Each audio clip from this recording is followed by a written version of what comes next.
Well, hey guys, it's Dr. Drake 63, and today on our workbench you see a classic. This is an old Colt, real old Colt. This is from 1947.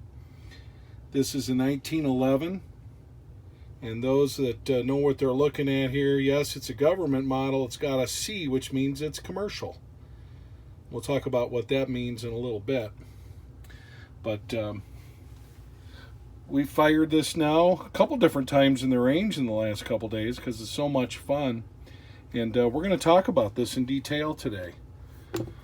This is when Colt made stuff that earned its name. And the reason I say that, you've seen me review a modern 1911 from Colt, which is a Series 80, which was made last year. And just in terms of smoothness, in terms of all that stuff, doesn't hold a candle to this guy right here. This is really cool. So this is a model that, as you can tell by looking at it, you look at the sights here. Those are not the original sights. We're on the fence about whether we want to put some GI sights on it or just leave this on. It shoots really well. It's easy to acquire. Other modifications, you see where it's had some checkering done right here on the front of the grip. A very nice job of checkering, I might add, and it feels very good in hand. But just taking a look at this, you'll see that it is got all the right stuff. It's not a bring back from Argentina or anything like that. These are the original grips. These are a plastic polymer type of grip, which I was kind of surprised. They look like they'd be wooden, but these are original. Back when they were coming out with this particular firearm, they did have a version that had a circle with a pony on it, but if they had GI parts, they would use those first, and that's an original GI part. Now, just some things about this firearm that I do need to tell you I've realized. Besides the sights, this has been reblued. And the way I can tell more than anything else is if you look across this top right here, the top of the barrel, it's not that dull matte going into a shiny side. It kind of looks like it here on camera, but you can definitely tell that it has been reblued at some point. A firearm in this condition with the original bluing, you would be looking somewhere in the neighborhood of $2,500 to $3,000, what I've seen them selling for, this 1947 model. This one, no, not anywhere near that. I imagine something like this, you're looking at somewhere between $700 and $1,000. But I didn't buy this to be a collector's piece. I bought this to be a shooter. We're going to take it down, just talk about a few differences between this and a modern 1911. This is pre-Series 70. One of the things you're going to notice, it's got the arched spring right here on the back of the back strap here. You'll notice that the trigger is not sticking halfway out through the trigger well, as opposed to this modern Series 80 that I picked up last year.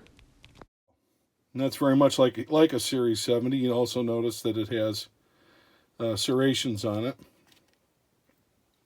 Also, if you look at this pony, this roll mark here, it looks to me like this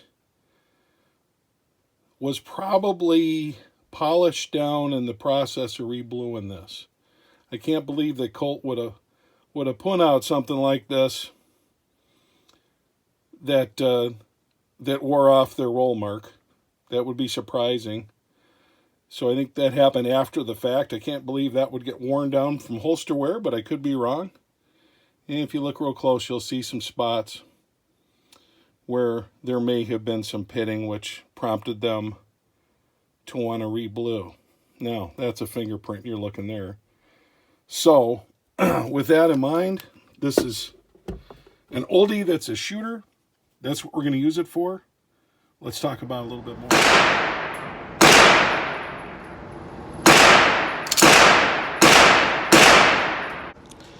First of all, a 1911 with a 5-inch or so barrel is going to shoot pretty much the same in terms of how it feels with recoil and stuff, assuming all things are equal with recoil, spring, and everything else. But let's talk about how this one's a little bit different. First of all, it's very smooth. When you rack the slide, it just doesn't feel like a modern 1911. Like I said, it's broken, but the pieces were hand fitted together, so I'm sure if you're used to firing Les Bear Customs or something like that, that would be a familiar feeling for you.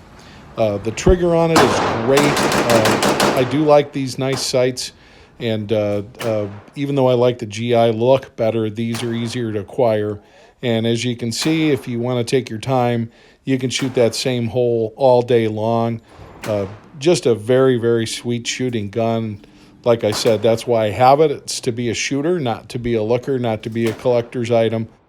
Okay, as always, the first thing we're going to do is we're going to make sure that the firearm is not loaded. And it is not. By the way, this is a nice smooth spring. I really like it. The trigger, very, very nice. From a trigger pull standpoint, let's take a look at this.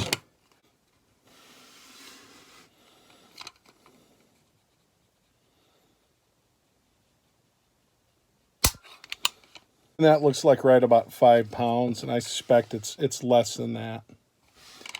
So just a couple things to note about this. When taking this down, what I have found is compared to a lot of the modern 45s, this thing is really super easy to take down. I'll show you in a second. Here we're gonna go ahead and take our bushing out.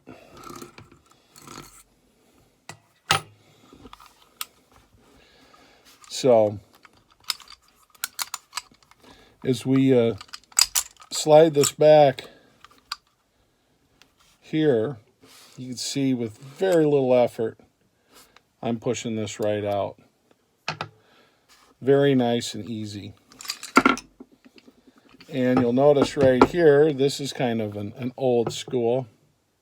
So, not used to seeing this style. Okay. You've got your spring, you've got your bushing. Interesting to note, I'll show you a picture here in a second. This came, instead of the bushing, the guy that I traded it with had a compensator on it, which acted as the bushing. This does not suit my taste, but obviously fit someone else's. And I have to tell you, I have absolutely no interest in something like that. But here you can see, not looking at a situation with rust and things like that. It's in really good shape, and not a lot of wear on this. Okay, so I suspect what happened to this over time was that this particular firearm just didn't get used a lot for a long time, and that's probably where any kind of rust or wear came from. But as we're going along, I'm just going to give this a nice cleaning. It was greasy when I got it, but you know, little CLP here on the feed ramp of the toothbrush.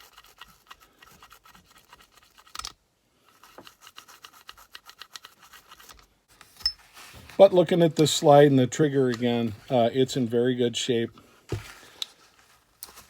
Safety is almost a little bit too easy for me. I did notice using the same grip I use for modern semi-autos, it was real easy for me to push this safety up. So to be real conscious of keeping this thumb down and out of the way. I'm used to wanting to get those thumbs high so that you can get that bore axis centered up real good. So that's something that I need to keep in mind.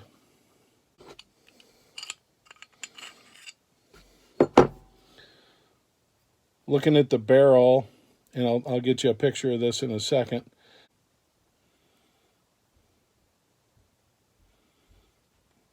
Rifling and all that is still very good inside.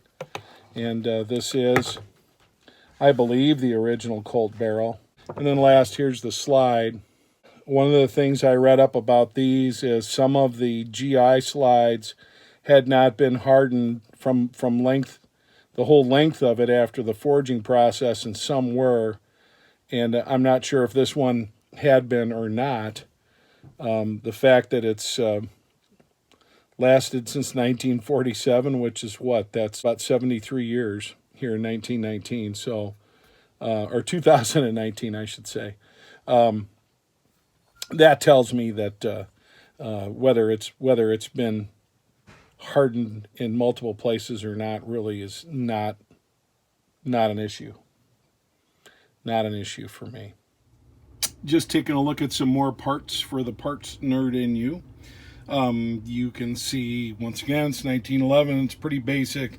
I mentioned this guide rod, for lack of a better term for it. This right here is a little bit different with this nipple on top. A little bit different than what we've seen. So I was surprised when I took that apart. The barrel, as I mentioned, in really good shape. Definitely no issues with that. I don't think there's any reason why we'd want to change that or do anything like that. And this is, of course, cleaned up.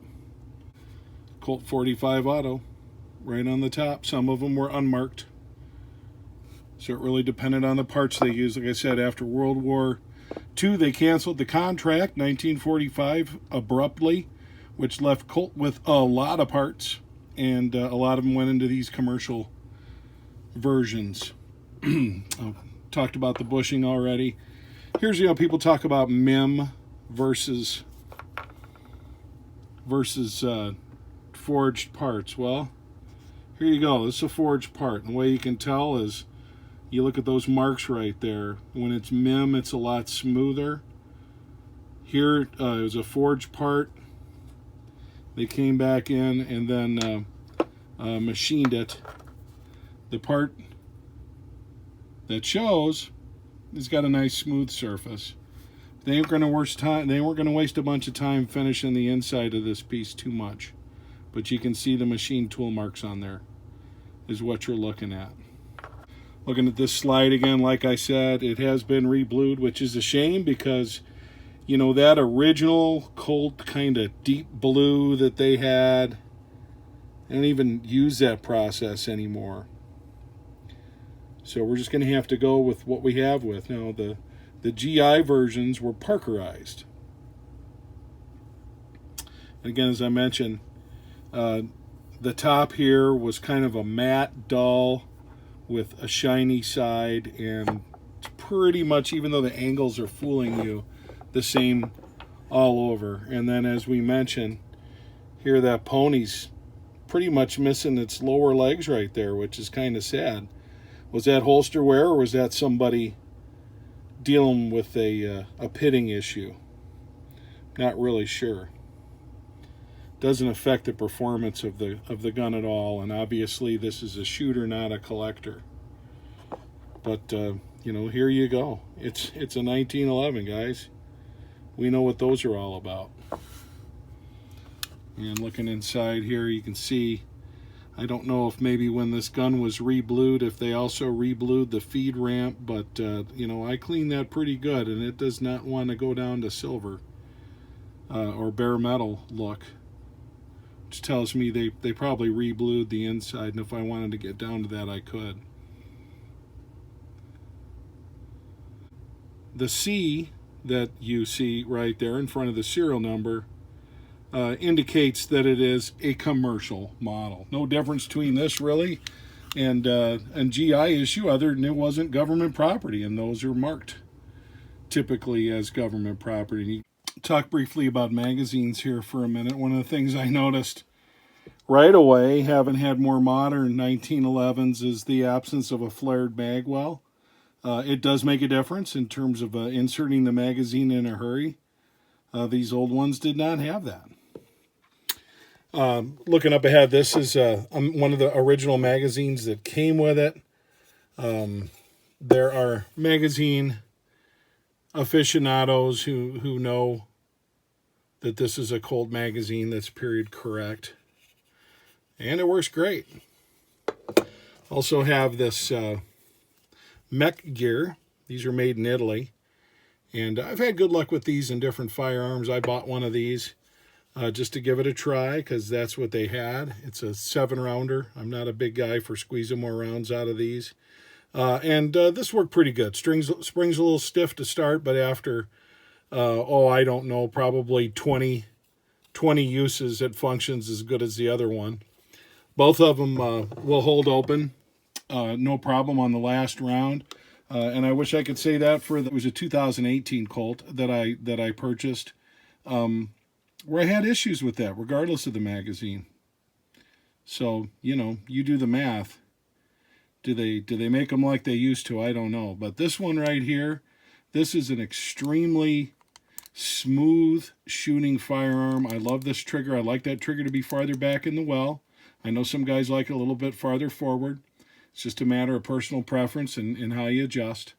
But this is a fine firearm. Traded this for a Ruger Mini 14, which is a cool looking gun, but it just really doesn't have a place in my safe. It doesn't do anything for me. Certainly that an AR can't do. Not as accurate as an AR, not as flexible, and as far as other types of semi-autos that it's modeled after. I've got an M1 Garand, I've got an M1 carbine, so I don't really know why I need something that wants to be one of those two things, but that's a different story altogether. But I definitely, from a value standpoint, am money ahead with this 1947 Colt. From what I'm going to shoot more, I'm definitely ahead. So that's something to think about. Okay, guys, you've seen me shoot this beauty. You've seen me take her down the whole 9 yards. A little bit of an overview about this particular model. It's a Colt Government. And it behaves like a very nicely taken care of Colt Government, albeit had some cosmetic restoration along the way. And there you go. It's a 1911, guys. That's the main thing. You either like 1911s or you don't. I believe this is the 6th or 7th that I've had in my safe over the years. I've always wanted a Colt. I tried that Colt last year, the new one that was the Model 80. This is a pre-70, okay? So this is before any of the modern safety features. This is before MIM parts. That's before anything. This is back when they used to make these guys to last, and there was a lot more craftsmanship that went into them than today. Heard somebody make the statement the other day that the modern Colts are far superior to the older ones just because of all the CNC machining and the tolerances are tighter. And I think that person is missing the point, because these were designed to be military firearms where the tolerances needed to be loose enough that they could handle lots of adverse conditions and still fire. And so to say that the new ones are better because they're a lot more tighter tolerances and they're more accurate, it's a little bit of a misnomer. You have to define better. We also know that a lot of those nice fancy new ones have to be treated really good or they're not going to function at all. So there is that as well. So this is Dr. Drake. I hope you've enjoyed watching this old gun. In this case, 1947 Colt Manufacturing, Samuel Colt, Hartford, Connecticut. This is the government model. Hope you've enjoyed watching. This is Dr. Drake saying thank you.